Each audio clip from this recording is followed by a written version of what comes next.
விஜய் சாரை மட்டும் ஏன் சிபிஐ கான்சன்ட்ரேட் பண்ணுறதுக்கு காரணம் என்ன?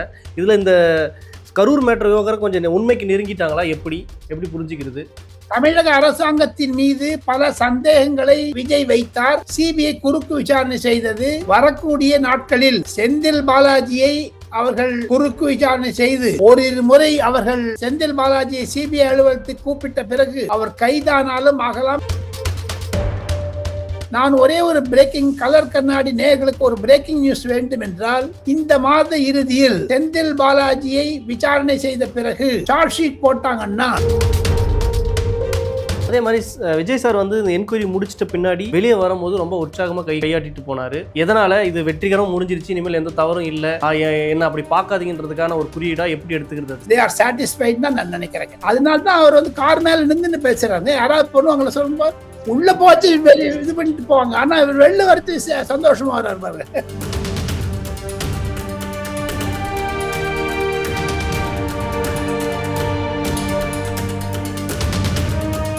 இந்த கேஸ் கரூர் சம்பவத்தை பற்றி நடத்தி பார்த்தால் சிபிஐ கண்டிப்பாக செந்தில் பாலாஜி ஒரு குடைஞ்சு விடுவாங்க, குடைச்சு எடுத்துருவாங்க.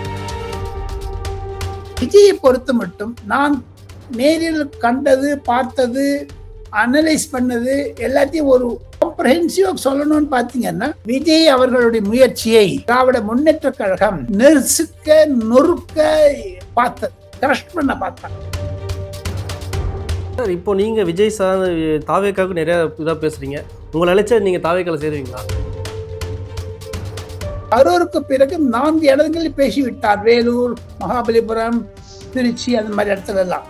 இருந்தாலும் அவருடைய மனநிலையை உடைக்கும் அளவிற்கு வேண்டுமென்றே அவருடைய துணைவியாரை பற்றிய இந்த கடிதத்தை வெளியிட்டு அசிங்கப்படுத்தினார்.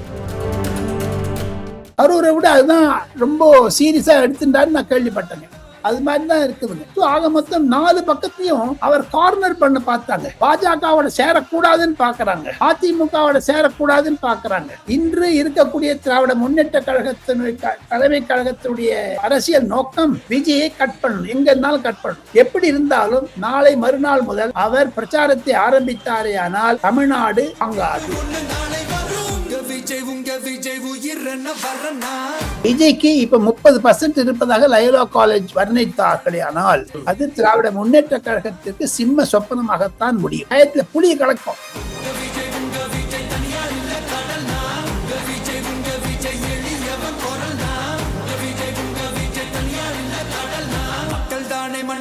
கலர் கண்ணாடி வாய்ஸ் நேயர்களுக்கு வணக்கம். இன்று நம்மோடு இருப்பவர் மூத்த பத்திரிகையாளர் டெல்லி ராஜகோபால் அவர்கள். வணக்கம் ஐயா. நல்லா இருக்கீங்களா? நல்லா இருக்கேன். நீங்க எப்படி இருக்கீங்க? Okay sir. சார், டெல்லியில் நேற்று சிபிஐ வந்து விஜய் சாரை வந்து என்கொயரி பண்ணாங்க. என்ன என்கொயரி பண்ணாங்க? ஏன்னா பாஜகவோட கூட்டணி போயிடுவார் அப்படின்ற மாதிரி சில இதெல்லாம் போயிட்டு இருந்துச்சு. இப்போ திட்டவட்டமாக மறுத்திருக்காரு. இதெல்லாம் எப்படி பார்க்குறீங்க? 93 கேள்வி கேட்டாங்க. 3வது முறையாக வந்தவர். அடுத்த முறை சென்னையிலோ அல்லது கரூரிலோ பார்க்கலாம் என்று சொல்லி இருக்கிறார்கள். ஆனால் விஜய் அவர்கள் வெளியே வந்த பிறகு, சிபிஐ அலுவலகத்திலிருந்து வெளியே வந்த பிறகு மிக சிரமப்பட்டு ரூஃப் டெரேஸில் இருக்கக்கூடிய ஒரு காரை ஏற்பாடு பண்ண வேண்டும் என்று சொல்லி அதில் அவர் பவனி வந்தார். அங்கிருந்து ஒரு 400-500 பேர் ரசிகர்கள் இருந்த இடத்திற்கு வாழ்த்து சொன்னார். அதுவே ஒரு வெற்றி செயினாகத்தான் நான் பார்க்கிறேன். அவர் சிபிஐ மீது இருந்த நம்பிக்கை, சிபிஐ விஜய் மீது கொடுத்த நம்பிக்கை எல்லாத்தையும் வைத்து பார்த்தீர்களே ஆனால் அவர் கேட்ட கேள்விகளுக்கெல்லாம் பதில் சொல்லி இருக்கிறார். மிக மிக சாதகமான ஒரு சூழ்நிலை இருந்தது. அந்த வைத்து பார்த்தால் கண்டிப்பாக நேற்று அவர், நாம் இருவரும் 16ஆம் தேதி மண்டே 3 மணிக்கு இதை ரெக்கார்ட் பண்றோம். நேற்று ஞாயிற்றுக்கிழமை அதை விசாரித்த அதே officers, deputy superintendent of police, அவர் பேர் தெரியும், நான் சொல்ல விரும்பல, அவர் இன்று மாலை சென்னை வந்து நாளை காலை திருச்சி செல்ல இருக்கிறார். அவர் செந்தில் பாலாஜியை குறுக்கு விசாரணை செய்வார். சில ஆவணங்களை எடுத்துக்கொண்டு வருகிறார். 93 கேள்விகளில் 93 கேள்விக்கும் பதில் சொன்ன விஜய் அவர்கள் உற்சாகமாக இருந்தார் என்று தான் சிபிஐ அதிகாரிகள் என்னிடம் சொன்னார்கள். சார், என்ன அப்படி ஏன் விஜய் சாரை மட்டும் போன லாஸ்ட் டைம் ஒன்று கூட்டாங்க, திரும்ப இந்த டைம் கூப்பிட்டுருக்காங்க. விஜய் சாரை மட்டும் ஏன் சிபிஐ கான்சன்ட்ரேட் பண்ணுறது காரணம் என்ன? இதில் இந்த கரூர் மேட்டர் விவகாரம் கொஞ்சம் உண்மைக்கு நெருங்கிட்டாங்களா? எப்படி எப்படி புரிஞ்சுக்கிறது? தமிழக அரசாங்கத்தின் மீது பல சந்தேகங்களை விஜய் வைத்தார். சிபிஐ குறுக்கு விசாரணை செய்தது.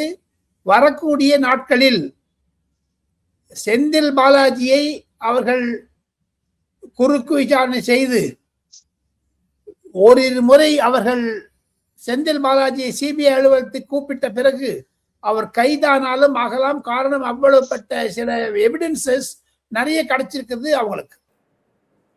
என்னென்ன கேள்விகள் கேட்கப்பட்டது சார் விஜய் சார் கிட்ட? ஜென்ரலாவே அதே 2-3 கேள்விதான் திருப்பி திருப்பி கேட்டு இருக்காங்க. அவங்களுக்கு ஒன்றும் ஆன்சர் வரல. 20,000 பேர் வரும் சொன்ன இடத்துல நீ எவ்வளவு பேரை கூட்டின்னு வந்த, ஏன் லேட்டா வந்த, இதுதான் ரிப்பீட்டடா இருந்தது தவிர. ஆனால் நேற்று சில புது கேள்விகள், சில ஆவணங்கள் கிடைத்திருக்கிறது. அதற்கு அவர் பதில் சொல்லியிருக்கிறார் என்று தான் கேள்விப்பட்டேன் நான். ஆனாலும் இந்த 93 கேள்வியும் சிலது ரிப்பீட்டேஷன் இருந்ததாகத்தான் நான் கேள்விப்படுகிறேன். இது எலெக்ஷன் டைம்ல வந்து இவருக்கு என்கொயரி கூட்டுறனால இது தேர்தல் கணக்குகள் ஏதாச்சும் இருக்கா அப்படின்ற மாதிரி கேள்விகள்லாம் ஊடகங்கள்ல பேசப்படுறது தமிழ்நாட்டில். அதை எப்படி பாக்குறீங்க? அவங்க மறுத்துட்டாங்களே. நிர்மல்குமார் ஒரு ட்வீட் போட்டிருக்காரு, யார்ட்டையும் நாங்க பேசுறது அதிகாரப்பூர்வமாக ஒரு அறிவிப்பு வந்த பிறகு எல்லாமே மீதி பவன் கல்யாண் பேசினாரு, எடப்பாடி நேத்தி டினை பண்ணியிருக்காரு, இவரு டினை பண்ணியிருக்காரு. ஆக மொத்தம் ஒன்றும் பேச்சுவார்த்தை இல்லை. என்னை பொறுத்து மட்டும் இன்னும் 23 ஒரு வாரம் டைம் இருக்குதுங்க. ஏதாவது மாறுதல் வருமா என்றால் செந்தில் பாலாஜியினுடைய குறுக்கு விசாரணை தான் மிக மிக சுறுசுறுப்பாக இருக்கும் என்று நான் கேள்விப்படுகிறேன். காரணம் ஃபர்ஸ்ட் டைம் அவங்க போறாங்க டிஎம்கே பக்கம், அரசாங்கத்து பக்கம். ஏன்னா ஏற்கனவே ஆபீசர்ஸ்லாம் பண்ணியாச்சு. நான் ஒரே ஒரு பிரேக்கிங் கலர் கண்ணாடி நேயர்களுக்கு ஒரு பிரேக்கிங் நியூஸ் வேண்டும் என்றால், இந்த மாத இறுதியில் செந்தில் பாலாஜியை விசாரணை செய்த பிறகு சார்ஜ் ஷீட் போட்டாங்கன்னா அதுல தமிழக அரசாங்கம் செய்த தவறை பற்றியும் இருக்கும் என்று தான் நான் கேள்விப்படுகிறேன். அது விஜய் மீது சில புகார்களை கொடுத்திருக்கிறார்கள் தமிழக அரசாங்கம். அதையும் குறுக்கு விசாரணை செய்தார்கள் சிபிஐ. அதே மாதிரி விஜய் சார் வந்து இந்த என்கொயரி முடிச்சிட்ட பின்னாடி வெளியே வரும்போது ரொம்ப உற்சாகமாக கையாட்டிட்டு போனார். எதனால் இது வெற்றிகரம் முடிஞ்சிருச்சு, இனிமேல் எந்த தவறும் இல்லை, என்ன அப்படி பார்க்காதீங்கன்றதுக்கான ஒரு குறியீடாக எப்படி எடுத்துக்கிறது அது சார்? அது 3வது முறையாக வந்ததனால் பழக்கப்பட்டு விட்டார். பல நேயர்கள், பல ஆதரவாளர்கள், பல ரசிகர்கள், ஒரு 400-500 பேர் இருந்தாங்க நேற்று டெல்லியில. அவருக்குன்னு ஒரு சில ரசிகர் மன்றம் கூட இருக்குதுங்க. திருலோக்புரி, விகாஸ்புரி, ஜனக்புரி என்ற போன்ற இடங்கள்லாம், கரோல் பாக் போன்ற இடங்கள்லாம் தமிழர்கள் அதிகமாக வாழக்கூடிய இடங்களில் விஜய் நற்பணி மன்றம் வைத்திருக்கிறார்கள், விஜய் ரசிகர் மன்றம் வைத்திருக்கிறார்கள். அதனால்தான் அவங்க வந்து எல்லாரும் வந்து நின்றுந்தாங்க. ரொம்ப நாள் ஒரு மார்னிங் 12 o'clockல இருந்து நின்றுட்டு இருக்காங்க. நல்ல குளிர் வெயில் ரெண்டுமே இருக்கிற மாதிரி ஒரு சிச்சுவேஷன்ல நேற்று மழை வேற பெஞ்சதுங்க. அந்த பின்னாடி பேக்ரவுண்ட்ல பாத்தீங்கன்னா அந்த நேர்களை அவர் அதாவது அவமதிக்கல. லாஸ்ட் டைம் கூட கார்ல இருந்து இறங்கி கிரீட் பண்ணாரு. இந்த வாட்டி வந்து அந்த ரூஃப் டாப் எடுத்துட்டு மேல நின்றுன்னு வந்தாரு. ஒரு கொஞ்சம் அந்த கார் கிடைக்கவே இல்லை இங்க டெல்லியில எங்கேயுமே. ஒரு பர்டிகுலர் இடத்து டூரிஸ்ட் கம்பெனில வாங்கினாங்க அத்தை.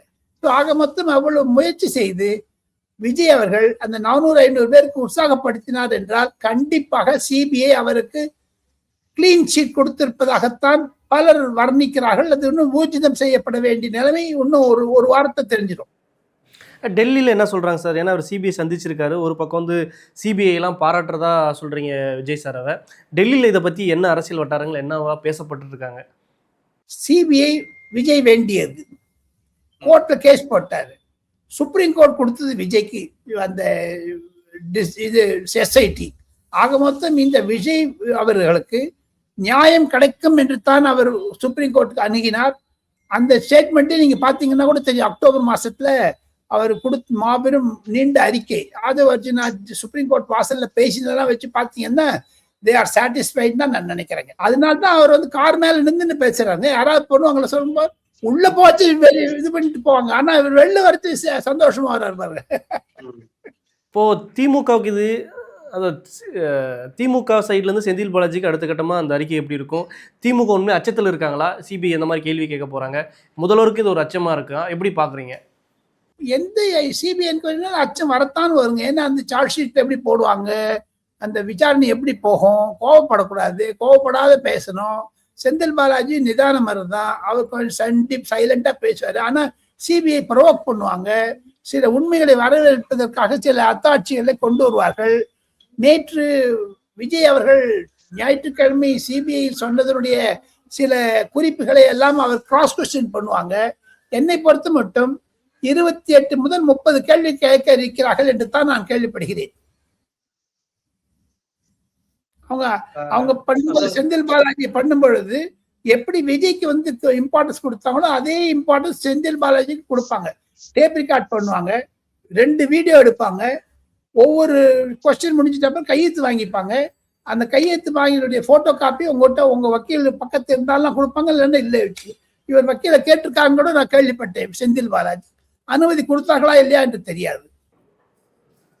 இப்போ திமுக சைட்லேருந்து இந்த சிபிஐ விஷயத்தை எப்படி கையாளும்னு நினைக்கிறாங்க? இல்லை இது ஒரு இது ஒரு பார்ட் அப்படின்னு தான் நினைக்கிறாங்களா? எது மாதிரி பார்க்குறாங்க இதை?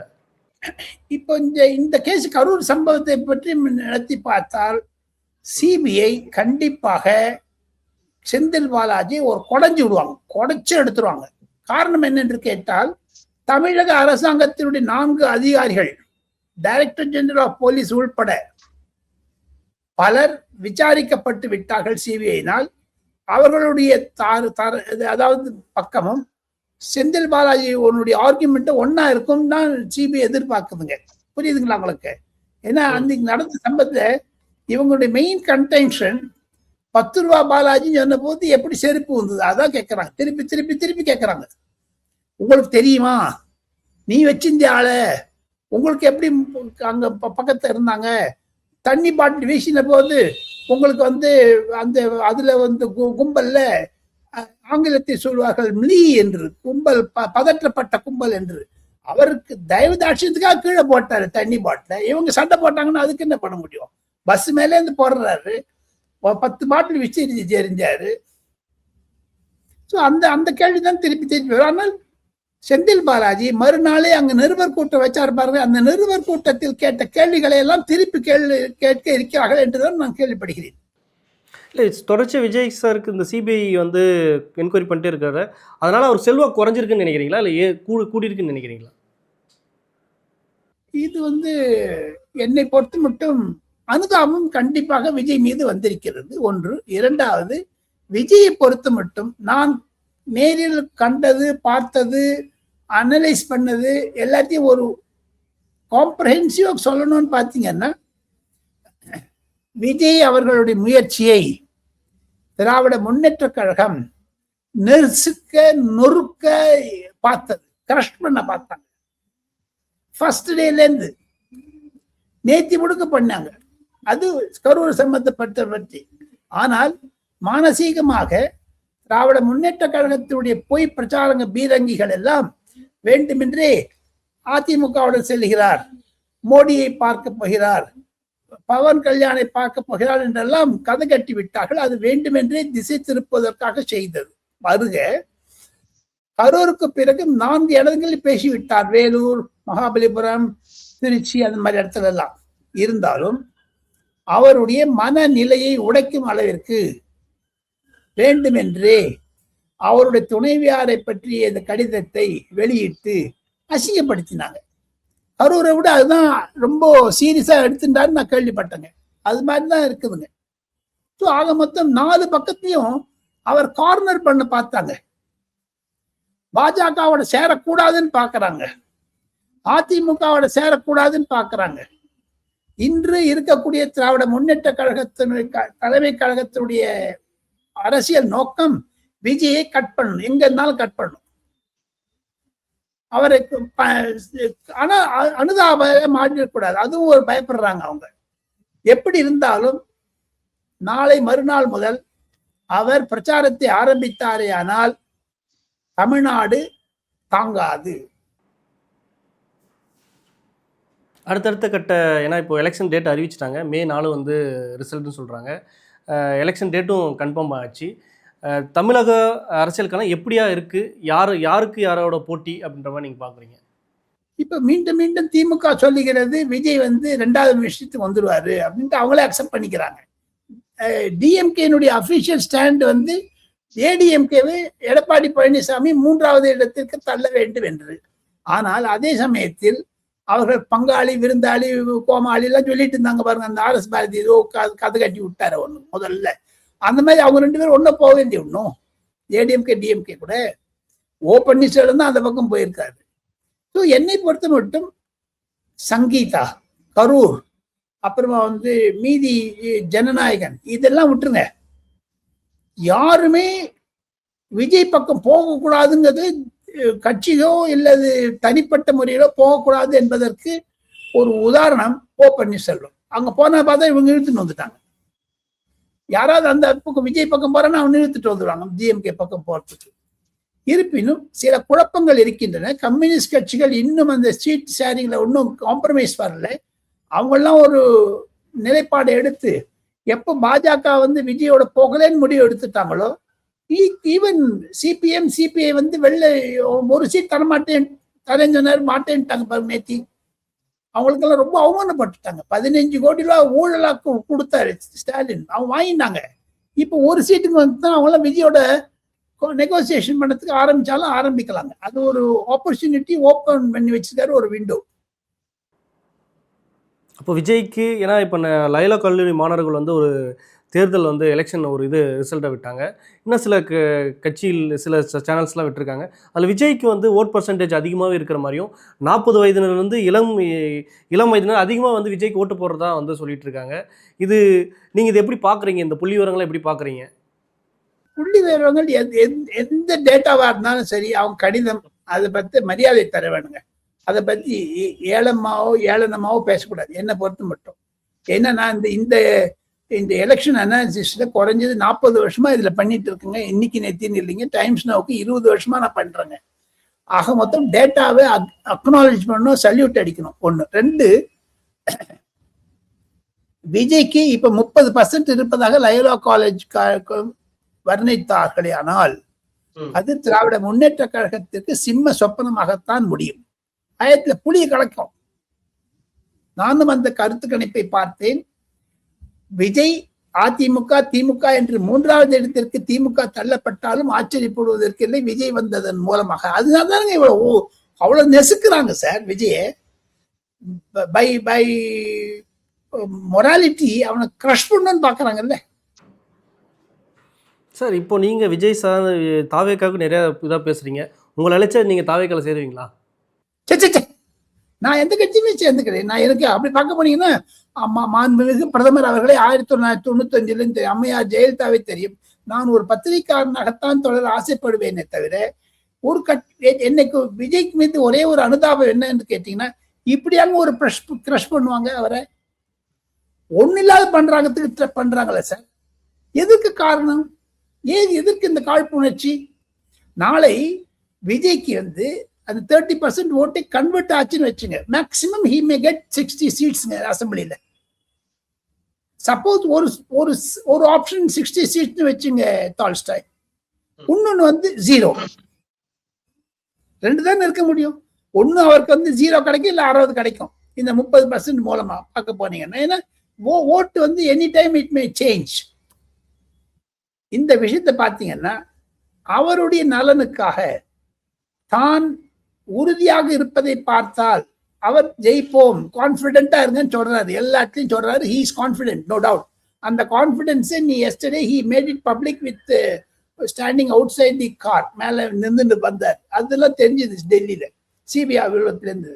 ஆனால் எனக்கு மனதில் இருப்பது என்ன என்று கேட்டால், கூட்டணி போனால்தான் இவருக்கு பாதுகாப்பு, கவச்சம்.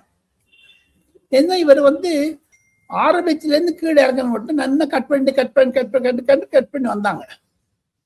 இப்ப அவர் தனிமையாக்கப்பட்டிருக்கிறார். அதில் திமுக வெற்றி அடைந்ததாகத்தான் நான் கருதுகிறேன் ஆஸ் எ பத்திரிகையாளர். ஆனால் அவருக்கு அனுதாப அலை அதிகமாக இருக்கிறது விஜய்க்கு. அவர் எடப்பாடி பழனிசாமியுடன் சென்றாரே ஆனால் தமிழகத்தில் மாபெரும் திருப்பம் வரும் என்று தான் நான் நினைக்கிறேன். திமுக ஆட்சிக்கு வருமா வராதா? ஏன்னா திமுக நிறைய இங்கே இருக்கிறவங்களே வலதுசாரி செயற்பாடுகள் சொல்கிறவங்களே திமுக ஸ்ட்ராங்காக தான் இருக்கு, அவங்க வெற்றி பெறுவாங்க அப்படின்ற மாதிரிலாம் சொல்கிறாங்க. இறுதியாக நீங்கள் எப்படி பார்க்குறீங்க? இறுதியாக சொல்ல வேண்டும் என்றால், திமுக அதிமுக இரண்டுமே ஒரு மாபெரும் கட்சி தமிழகத்தில். இன்றல்ல நேற்றல்ல, கடந்த பல வருடங்களாக இருக்கிறது. கிராமத்திற்கு கிராமம், குக்கிராமங்களாம் அவங்களுக்கு இருக்குது. இன்னைக்கு வச்சு பார்த்தீங்கன்னா, டேட்டை வச்சு பார்த்தீங்கன்னா, திமுக தனக்கு வரக்கூடிய ஆன்டி இன்கம்பன்சியை சரிபடுத்துவதற்காகத்தான் 10,000, 20,000, 30,000 கொடுத்துட்டு இருக்காங்க. அந்த பேக்ரவுண்ட்ல பார்த்தீங்கன்னா திமுகவை பயந்து இருக்குது விஜய்னால. அவங்க எப்படி ஏடிஎம்கே கூட பயம் இல்லை, நரேந்திர மோடி கூட பயம் இல்லை, விஜய் தான் பயம் அவருக்கு. ஒரே பாயிண்ட், சிங்கிள் பாயிண்ட் விஜய். அந்த சிங்கிள் பாயிண்ட் விஜய் அடிக்கிறதுக்கு என்ன ஒன்றா பண்ணுவாங்க. Coming to the real politics கேட்டீங்கன்னா, என்னை பொறுத்த மட்டில் தமிழகத்தில் கூட்டணி அரசாங்கம் தான் இருக்கும். திமுக ஹெட்டடா இருந்தாலும் சரி, ஏடிஎம்கே ஹெட்டடா இருந்தாலும் சரி. ஒன்று. ரெண்டு, காங்கிரஸ் தலைமை ராகுல் காந்தி விஜய் அவர்களை பேசிவிட்ட பிறகு விஜயை ஏமாற்றினார், திமுகவையும் ஏமாற்றினார். ஆக மொத்தம் காங்கிரஸ் இந்த குழப்பத்தின் மூலமாகத்தான் கம்யூனிஸ்ட் கட்சிக்காரன் கூட காங்கிரஸ் ஏன் தேமுதிகவுக்கும் காங்கிரஸ் கொடுத்தேன்னு கேட்க ஆரம்பிச்சிட்டாங்க. அந்த சிச்சுவேஷன் பார்த்தீங்கன்னா திமுக காரன் நடுவில் ஒரு குஷி இல்லைங்க. நான் பார்த்தேன், டெல்லியிலேருந்து பார்க்க முடியுது, பேச முடியுது, தெரிஞ்சுக்க முடியுது. அந்த பேக்ரவுண்ட்ல பார்த்தீங்கன்னா திமுக விஜயனுடைய பிரச்சாரத்தை பொறுத்து இருக்கிறது. எப்படி அவர் எந்த வீரியத்தை கொண்டு போறாரு, எந்த வேகத்தை கொண்டு போறாருன்னு பார்க்கணும். அதை அவருக்கும் தெரியும். ஆஃப்டர் 20 May 4 இவருடைய நிலைமை என்ன. 10 எம்எல்ஏ வந்தாங்கன்னா எழுதி வச்சுங்க, நீங்க 10 எம்எல்ஏ கூட அவங்க எடுத்துட்டு போடுவாங்க, திமுகவோ அதிமுகவோ அப்புறம் பண்ணது பார்ப்பாங்க. அதெல்லாம் கூட பிரச்சனைகள்லாம் இருக்கும். அதற்கு முன்னதாக அவர் ஒரு நல்ல நிலைப்பாடு எடுத்து செய்வார் என்று நினைக்கிறேன். என்னுடைய கருத்து என்ன என்று கேட்டால், திமுக தோல்வி அடையும், படுதோல்வி அடையும் என்று தான் நினைக்கிறேன். அதனுடைய குறிப்பாடுகள் போதைப் பொருள், சாராயம், என்னுடைய பல உறவினர்கள் தெரிந்தவர்களுடைய குடும்பம் பழா போச்சுங்க. எப்படி ஜோரா இருந்தாங்க தெரியுமா, வீடு வாசல்லாம் வித்துட்டு குடிச்சிட்டு ரோல் நிற்கிறாங்க என்னுடைய ஃப்ரெண்ட்ஸ் எல்லாங்க. இன்னைக்கு தேதியில வருத்தமாக இருக்கிறது. அதை பார்த்தா கண்டிப்பாக திமுக வெற்றி பெறாது என்று தான் அடிச்சு சொல்ல முடியுங்க. எல்லா அனாலிசிஸும் 50-50 காமிக்குதுன்னு சொல்றாங்களே தவிர, போக போக ஏடிஎம்கே அதிகமா போக கீழே டிஎம்கே வருங்க. சார் பொறுத்திருந்து பார்க்கலாம். மே 4ஆம் தேதி யார் வெற்றி பெற போகிறார்கள், யாரும் முதல்வர் ஆக போகிறான்னு. மற்றொரு போய் சந்திப்போம். நன்றி, வணக்கம் ஐயா.